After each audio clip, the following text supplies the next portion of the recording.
신약성경 마가복음 14장 53절에서 63절, 15장 1절에서 5절까지 말씀입니다. 그들은 예수를 대제사장에게로 끌고 갔다. 그러자 대제사장들과 장로들과 율법학자들이 모두 모여들었다.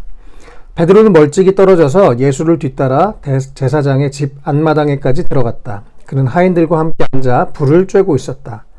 대제사장들과 온 의회가 예수를 사형에 처하려고 그를 고소할 증거를 찾았으나 찾지 못하였다. 예수에게 불리하게 거짓으로 증언하는 사람이 많이 있었지만 그들의 증언은 서로 들어맞지 않았다. 더러는 일어나서 그에게 불리하게 거짓으로 증언하여 말하기를 우리가 이 사람이 말하는 것을 들었는데 내가 사람의 손으로 지은 이 성전을 허물고 손으로 짓지 않은 다른 성전을 사흘 만에 세우겠다 하였습니다. 그러나 그들의 증언도 서로 들어맞지 않았다. 그래서 대제사장이 한가운데 일어서서 예수께 물었다. 이 사람들이 그대에게 불리하게 증언하는데도 아무 답변도 하지 않소? 그러나 예수께서는 입을 다무시고 아무 대답도 하지 않으셨다. 대제사장이 예수께 물었다. 그대는 찬양을 받으실 분의 아들 그리스도요? 예수께서 말씀하셨다. 내가 바로 그이요. 당신들은 인자가 전능하신 분의 오른쪽에 앉아있는 것과 하늘의 구름을 타고 오는 것을 보게 될 것이요. 대제사장은 자기 옷을 찢고 말하였다. 이제 우리에게 무슨 증인들이 더 필요하겠소?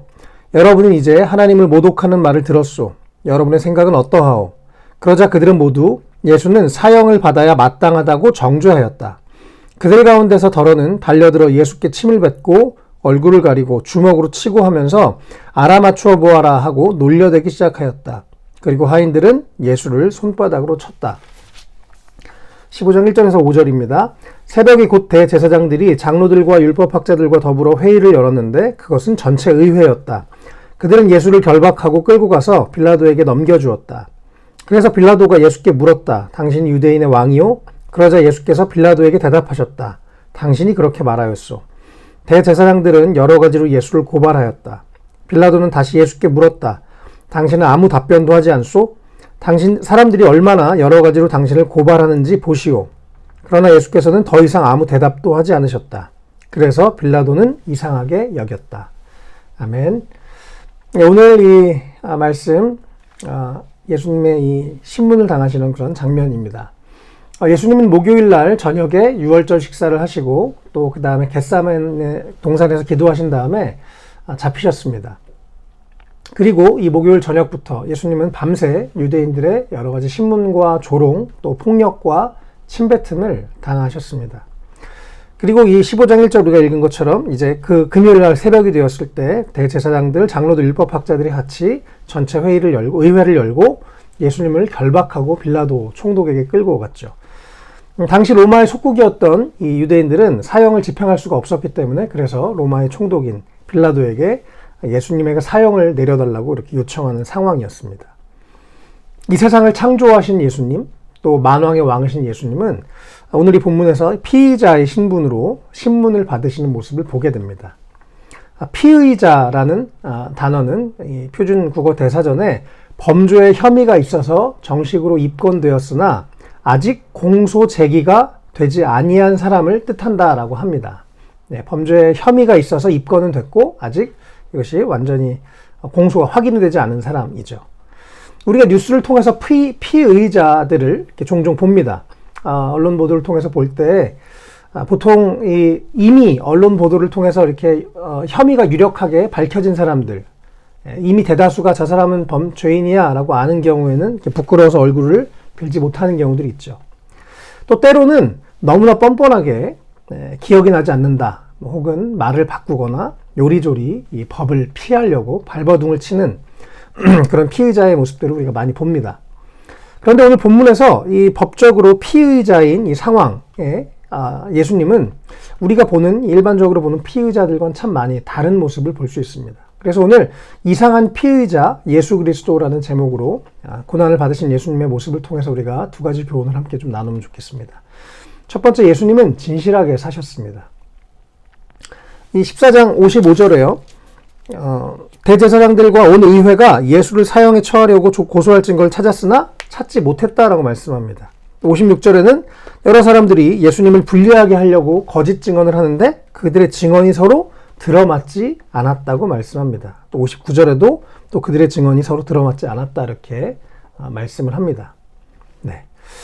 이들은 사실을 밝히려고 하는 게 아니라 자신들의 목적 자체가 예수님을 사형에 처하려고 하는 상황이었기 때문에 어떤 이 사실과 진리가 아니라 자신들의 생각에 인위적으로 예수님의 그 죄를 어떻게든 굴레를 씌우려고 상황을 끼워 맞추려고 했기 때문에 당연히 이들의 말은 서로 맞지가 않았습니다.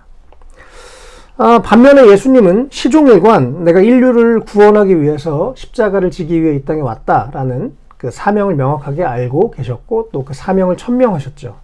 마가복음 10장 45절에 인자는 섬김을 받으러 온 것이 아니라 섬기러 왔으며 많은 사람을 구원하기 위하여 치를 몸값으로 자기 목숨을 내주러 왔다라고 그렇게 말씀하셨습니다. 그리고 정말 그렇게 사셨고 이제 그 목숨을 내주는 그런 상황이 되신 거죠.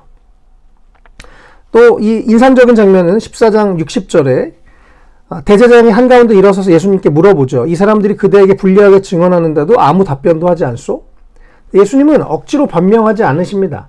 또 고난이 두려워서 피하거나 타협하지도 않으십니다. 또 15장 4절에도 또 빌라도도 물어보죠. 당신은 아무 답변도 하지 않소? 여러 사람들이 이렇게 고발하는데 라고 얘기하니까 5절에 예수님은 더 이상 아무 대답도 하지 않으시고 빌라도는 그것을 이상하게 여겼다라고 말합니다.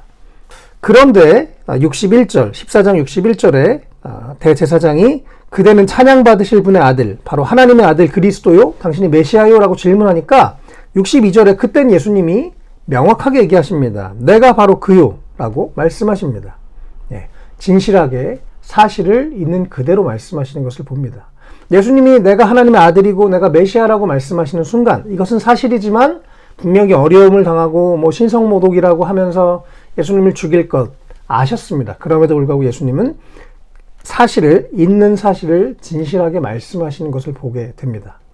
그리고 이 예수님의 진실하신 말씀은 2000년이 지난 지금 우리에게까지도 믿는 근거가 되는 주님의 말씀이죠. 진실은 통한다라는 말이 있습니다. 사실, 진실이라는 건 변하지 않는 것입니다. 절대로. 사람들이 어떤 보는 시각이나 각도와 이해에 따라서 그걸 다르게 볼 뿐이지 사실과 진실은 변하지 않는 것이죠. 이 법정에서 피의자 신분으로 또 예수님처럼 이렇게 비슷하게 당당하게 사셨던 분들이 있습니다. 바로 독립운동을 하던 분들이 생각이 나더라고요.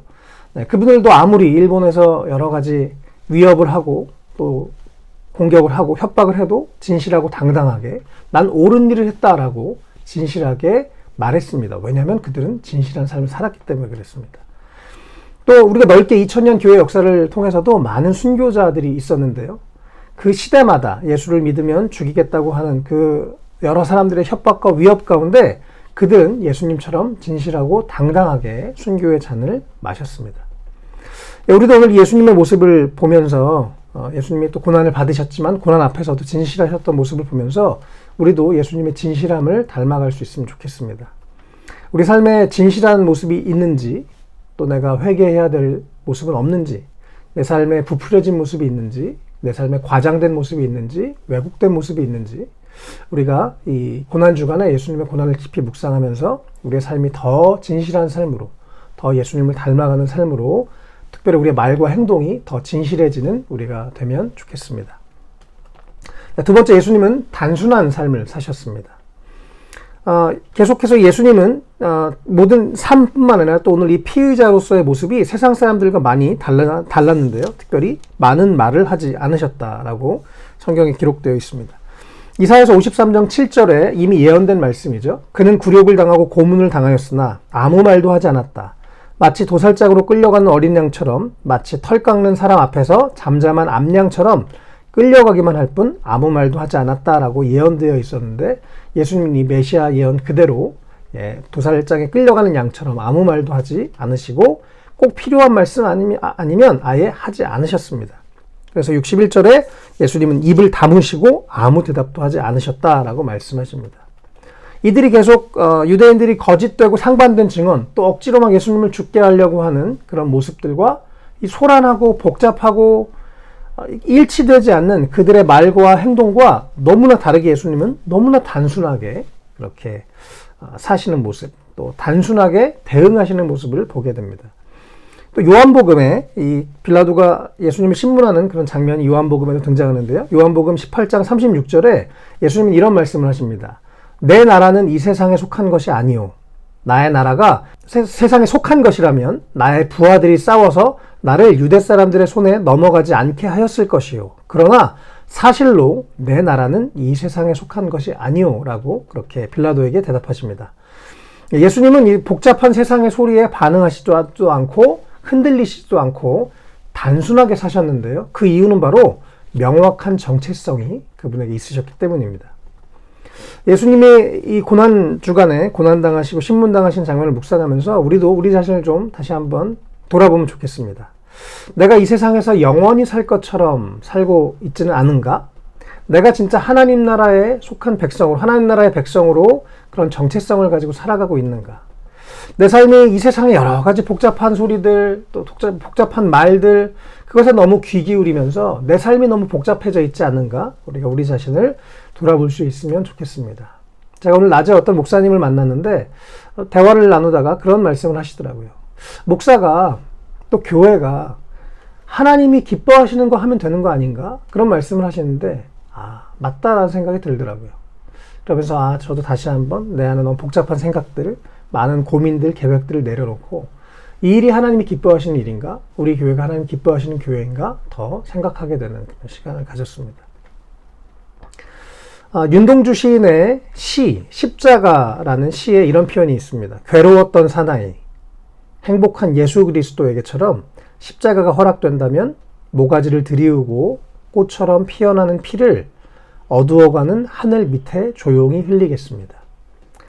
이 윤동주 시인의 표현처럼 예수님은 괴로웠던 사나이지만 동시에 행복한 분이셨습니다.